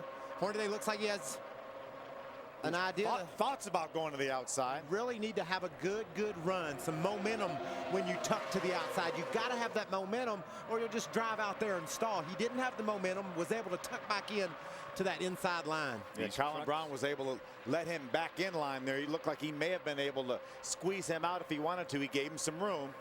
Inside of 10 laps to go, we always start in a single file restart, and a few trucks have moved outside of that low line. It is Kyle Busch, Todd Bodine. They're up to speed and running as they cross the start-finish line. 6 laps of racing to go at Talladega. Eric Darnell had made a move to the outside. Mike Wallace was running 7th. He saw Eric coming. He said, I'm going to go outside there with him. I know I can't win this race from the bottom, from 7th. I'm going to have to try to make something happen. And that's the smartest thing. That's why people talk about how good Mike Wallace is. That's just a great decision. He knows how fast that Ford is. He said, I want to get in front of him. I got a pretty good idea where he's heading. You see him motioning out the window, telling Eric to stay behind him. We'll try to work together here and get towards the front. A lot of communication going on, not only with the hands, but also the spotters are being told, hey, let's work together to see if we can move to the front. But be careful what you ask for, Phil. When you ask somebody to pull up behind you and hit you, it's a dangerous game. These bumpers don't match up. These trucks get very loose when people start pushing on them. Darnell decides he doesn't need Mike Wallace. Eric Darnell has said, all right, I want to get by Mike Wallace. I want to lead this second pack. Let's see if he's able to do it. John West Townley will jump out in front of him. Let's see if those 2 Fords can work well together. 2 Fords, 2 teammates now on the outside. They have been so strong this entire race. Eric Darnell has led 48 laps today at this racetrack. He wants to lead the last one. Inside of 5 laps of racing to go. It's still Kyle Busch out in front of Todd Bodine and Ron Hornaday. Wes Townley doesn't know how to do the job like Eric Darnell and Mike Wallace does. You see him, he's not down on those other trucks. Eric Darnell says, man, I like you, John West, but we got to go. You're not doing it right. Now Mike Wallace is going to come in. There's a bump draft. Eric Right jumps to the inside there. I'm not sure if he left enough room for Mike Wallace. He moves in. A couple other trucks have moved out in front of that 99. Tough break for Mike Wallace. He just couldn't get back in line. He'll fall to the back, but don't think his race is over. Now, one of the trucks that moved out was the 6 of Colin Brown. Yes, Colin Brown did bring out our last caution. They put on 4 new tires, put him back out there, and Colin Brown went across the start-finish line in 7th the last lap. Got John West sideways there. Somebody was pushing on him. He is being shucked out now. He's on the outside, the 3rd lane by himself. TJ Bell right behind Colin Brown. TJ got a lucky dog earlier. Now he's racing for the win here at Talladega. What an impressive job he's done in that TRG Chevrolet here in the last few races. This is a brand new truck for TJ, built by Kevin Harvick for TRG. It is heating up. They cross the start-finish line. 3 laps of racing to go at Talladega. Here comes that 2nd line. Colin Brown, 21st, one of the last trucks on the lead lap 2 laps ago. Now he's racing for the lead. Here he comes, Colin Brown on the 2nd line. The train is going by. Colin Brown has got momentum. Let's see if he can get by that 51 of Kyle Busch. They're all pushing. You see them all wiggling. That's because they've got somebody on their bumper. Matt Crafton pulls out to make it 3 wide. Side by side when they go into turn number 3. Kyle Busch on the inside. He's got help from the 30. Colin Brown just doesn't need TJ Bell to get too overzealous and push that truck too hard. He'll push him right around, but they're taking the lead on the outside. Getting ready to come through the tri-oval. Colin Brown, can he lead this lap? Here comes Kyle Busch once again. He surges forward on the inside. Across the start-finish line. The separation, 2 1/1000ths of a second. 2 laps of racing to go. It's anyone's race right here. Colin Brown is leading that pack on the outside. Kyle Busch hanging tough right on the yellow line. This is synchronized driving. Anything can go wrong at any second. The way they're pushing on each other, these trucks want to get out of control. The drivers are fighting constantly to try to hang on. Look at Todd Bodine get up against that 51 and propel him by that 6 truck. Those 2 trucks have pulled away from the rest of the trucks in the bottom line. That could be detrimental to that line. Now here comes Hornaday. He's going to give a big push to Bodine, who will in return give that push to Kyle Busch.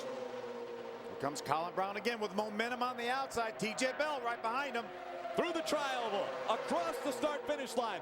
White flag is in the air, 1 to go. Colin Brown is leading in his Ford on the outside. Here comes Kyle Busch once again on the inside. We're going to make it back around, Mikey? I don't see how. I'm shocked we made it this far. I love the job these guys are doing, but I just can't explain how difficult this is, Phil. All these trucks are trying to crash. Colin Brown now has the nose. Oh, there it goes. Problems behind him, and this will end the race. Who's in front? The caution isn't out yet. This is all behind the pack. Maybe the caution hasn't flown. No caution. They still haven't thrown the caution. Kyle Busch is in front of Todd Bodine. Colin Brown hung out on the outside. Can he get help from TJ Bell in time? Coming out of turn number 4. Now Todd Bodine moves to the outside. Bodine makes the run. They go through the tri-oval. Can Kyle Busch get to him? Here Todd Bodine and Kyle Busch. It's Todd Bodine at the line. He'll win again. And TJ Bell into the outside wall, comes across the line 8th. Into the outside wall. How about Todd Bodine winning the last 3 super speedway races? He was able to get Kyle Busch sideways off turn 4, and that broke Kyle Busch's momentum. He jumped to the outside, and what did it open up? The floodgates. Here they all come. Look at, do you see Rick Wren? How happy he was. Ron Hornaday comes across the line in 2nd. Johnny Benson 11th. We have a new point leader. 39 points unofficially, the difference between Hornaday and Benson. So we have a new point leader in the Truck Series, and a familiar face is going to be headed back to victory lane here at Talladega. Of the 3 races, he's won 2 of them. How good is that? How good was that? That was perfect. Also won Daytona last year. 3 in a row for Todd Bodine in this Lumber Liquidators Toyota Tundra. I mean this year, Daytona this year. Yeah. The last 3 races. Last 3 super speedway races. There's Mike Hillman Jr. emotional after this win. Todd Bodine won that race. He got in the back of Kyle Busch coming off turn 4. We'll look at that. He got Busch all out of whack and just drove up beside him. Todd Bodine celebrating win number 14. Adam. And Mike Hillman Jr. had to wipe the tears from his eyes when he climbed down off the pit box. You got a hug from your father. I know you're excited, but what about that driver in the closing laps? He was amazing. You know, that guy drives his butt off, and these guys pour their hearts into this thing. And 3 Speedway races in a row, that's unheard of, you know. These guys do a great job week in and week out on this Lumber Liquidators Toyota Tundra. We fight through adversity no matter what they throw at us, and we're back in victory lane. It's awesome. It's hard to win at Talladega. Not many have gone back-to-back. Todd Bodine, 2 in a row in Alabama. His second win of 2008. As you mentioned, Phil, he wins the first Super Speedway of the race, kicking off the 2008 season at Daytona. And now he grabs the checkered flag and will celebrate here in front of the crowd. Really saw. That's all I can take, y'all. Amazing race. Take a look at this final, well, about 400, 500 yards. That's where he gets them sideways. He's got Hornaday right behind him. They've got momentum right now. Now Kyle Busch has to be concerned about the 16 of Brian Scott.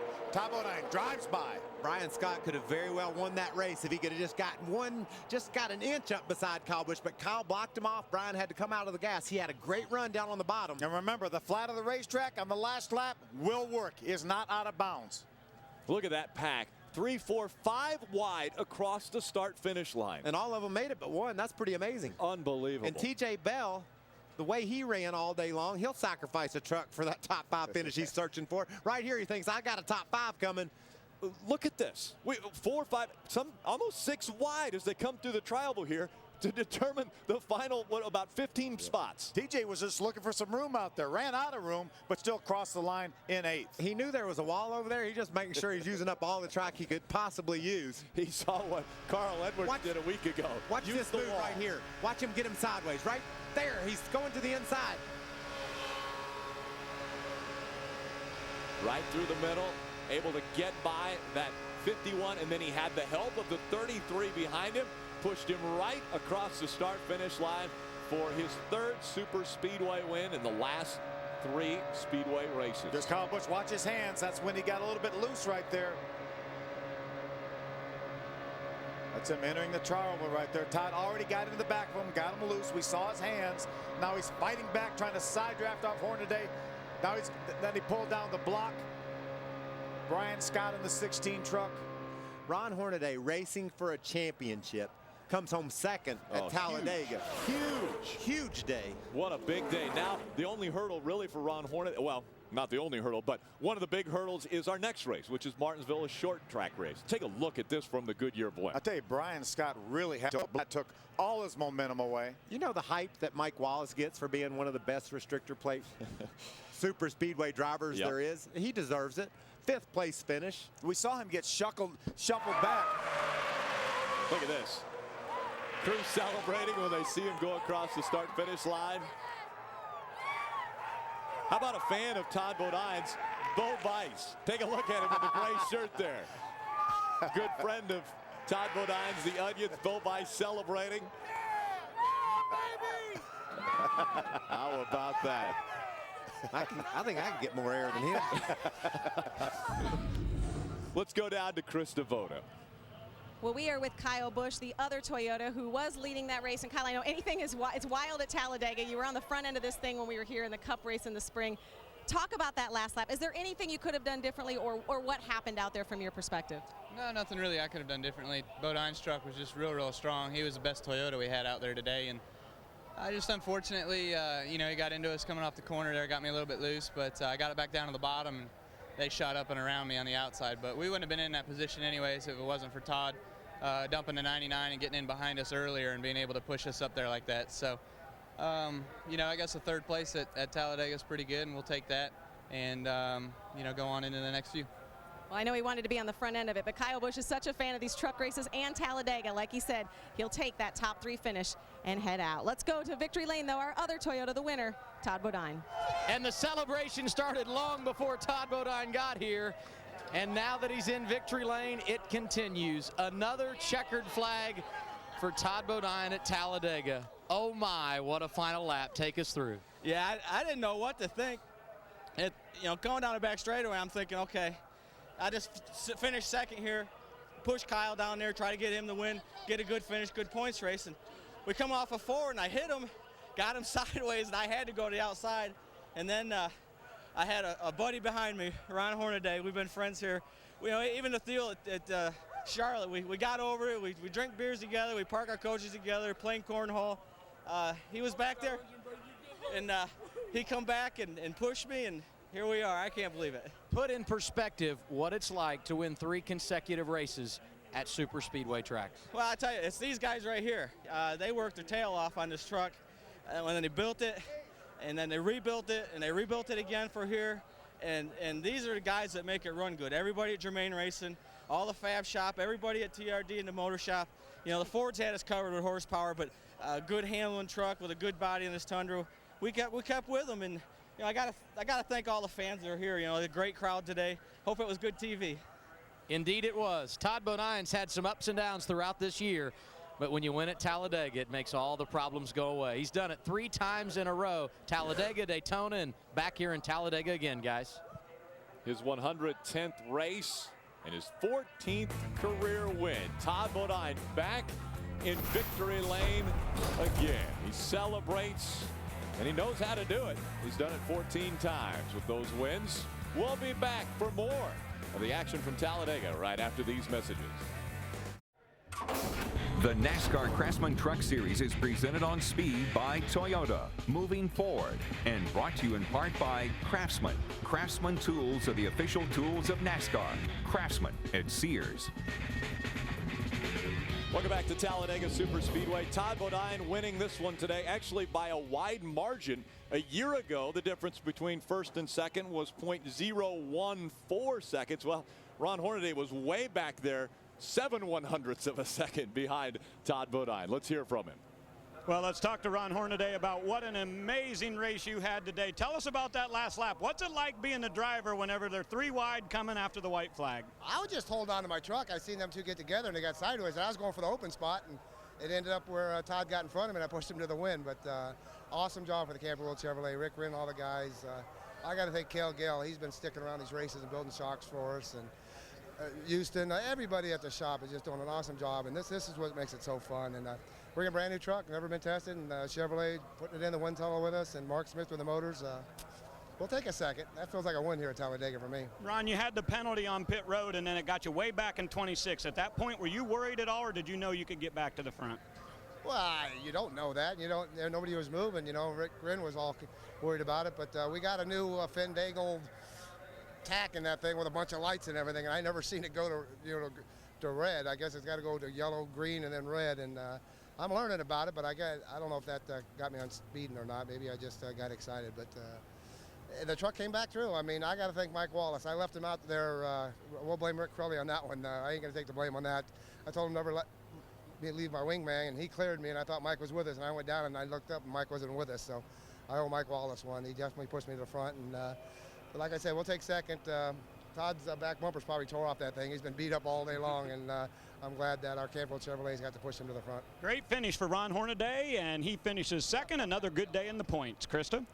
Well, Colin Brown was driving the train on the high line, and with 2 laps to go, Colin, you were in position to win this race. Had that sunk in? What was going through your mind? Did you think, I'm about to win a race at Talladega? No, not really. I was just trying to do everything I could to keep that number 6 Common Freight Ford F-150 truck near the front. These guys work so hard on that truck, and my crew chief Mike Beam and the body guy Will, they've been in the wind tunnel nonstop the last little bit, and till the wee hours of the morning, and they've done a really good job with that truck. And obviously we had great Roush Yates power, but didn't really think about it. Just was trying to do everything I could to get back to the front after we blew that tire out there in the middle of the race, and just had to work the top line, and wherever trucks weren't is where my truck seemed to run pretty good at.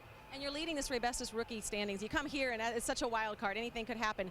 You go out of here, what's your goal for the rest of the season? Obviously to get that win, but what else do you want to do? Well, obviously win that Rookie of the Year championship, and it'd be nice to get a race win in here. I feel like we've been in a position where quite a few times this year, maybe at the midpoint of the race to have a fast enough truck to win it and haven't put it together. Either made a rookie mistake or had, somebody get wrecked in front of us and run into it. So had those kind of problems, but I feel like we've maybe shed some of that, and hopefully can get a race win in here before the year's out. Colin Brown getting close. Rick? Well, Colin Brown was leading when they took the white flag But 2.66 miles later, it was Todd Bodine getting the help from our point leader, Ron Hornaday, and the win at Talladega.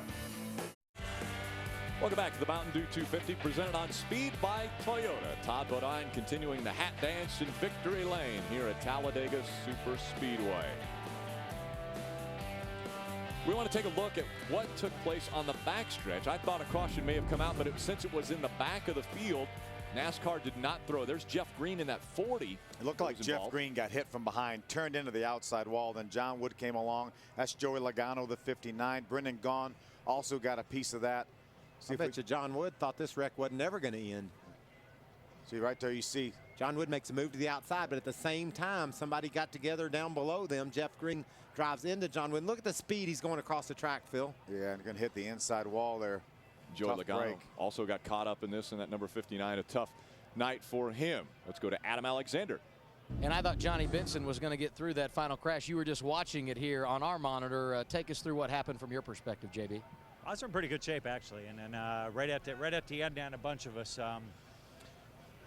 we got slid up a little bit. Mike Wallace got underneath me. I was wanting him to push me the way up there, but I got just a little bit too much of a gap, and he squeezed and got in there, and then that pretty much killed what we had going on. But other than that, True Bruce and guys did a great job. Our truck was really good.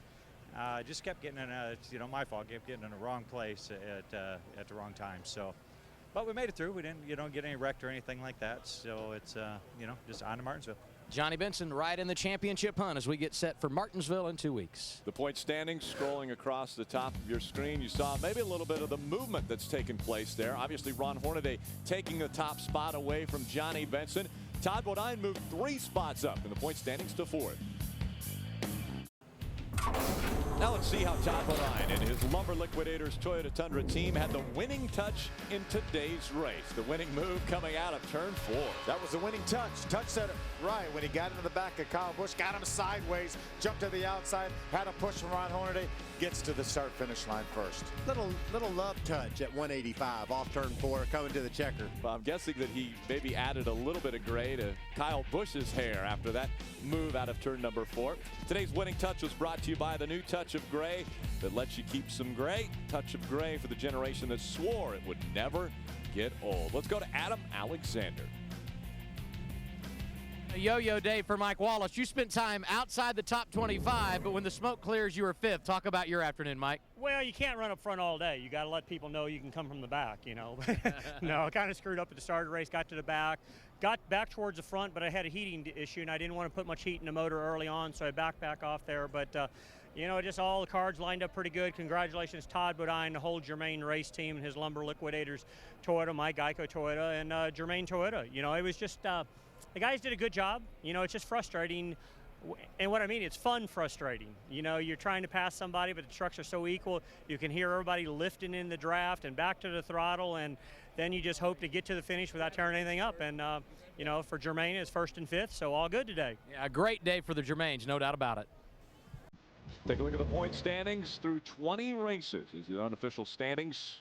A switch at the top. Ron Hornaday now 39 in front of Johnny Benson. I don't know, Phil. I think maybe Ron eliminated a few guys today. What do you think? I think so, too. I think it's a 2-man race. Ron Hornaday's been my pick all year. I'm going to stick with him. He's got Bo on his side, certainly. Next race, it's another variable on that championship run. We go back to the short track of Martinsville Speedway. Hey, 0.4 of a second from 1st back to 15th in this race. The guy that finished 15th is only 0.4 of a second behind the winner. And I guarantee you Landon Castle gets a 6th place finish. He's saying, how did I finish 6th? I saw the winner. He was right in front of me. Where were those other 4 guys? Some great performances put in today by a lot of different drivers. Brian Scott finishing 7th in this one. TJ Bell, another top 10 finish for him. But it was Todd Bodine, the Onion, able to get out in front, making it 3 Super Speedway wins in a row. Thanks for watching here on Speed.